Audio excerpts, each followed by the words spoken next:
جی آپ کو بتاتے چلے کہ میونسپل کمیٹی وزیرآباد میں کئی سالوں سے روزانہ کی اجرت پر کام کرنے والے ملازمین کی محنت رنگ لے آئی۔ آخرکار ان کو بلدیہ وزیرآباد میں منتقل کر دیا گیا۔ بلدیہ وزیرآباد کے زیر اہتمام ایک تقریب کا انعقاد کیا گیا، جس کی صدارت چیف آفیسر بلدیہ میئر شیراز اسلم نے کی، جبکہ مہمان خصوصی اسسٹنٹ کمشنر وزیرآباد وقار حسین تھے۔ اس موقع پر میونسپل آفیسر عقیل احمد کھوکر اور سب انجینئر چوری شفقت چیمہ سمیت کنفرم ہونے والے 65 سینیٹیشن ورکرز اور دیگر بلدیہ ملازمین بھی موجود تھے۔ اسسٹنٹ کمشنر نے شرکاء سے کہا کہ صفائی نصف ایمان ہے اور سینیٹیشن ورکرز بلدیہ میں ریڑھ کی ہڈی کے مانند ہیں۔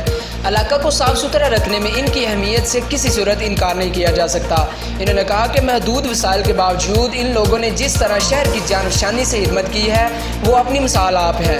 موجودہ حکومت نے آپ لوگوں کو مستقل کر کے ایک بڑا کارنامہ سر انجام دیا ہے اور بجا طور پر آپ اس کے حقدار تھے۔ میں آج آپ سب کو مبارکباد پیش کرتا ہوں۔ بعد از کنفرم ہونے والے ملازمین میں آرڈرز کی کاپیاں، حفاظتی جیکٹس اور بوٹ تقسیم کیے گئے۔ رپورٹ چوری عبدالوحید ویدیا۔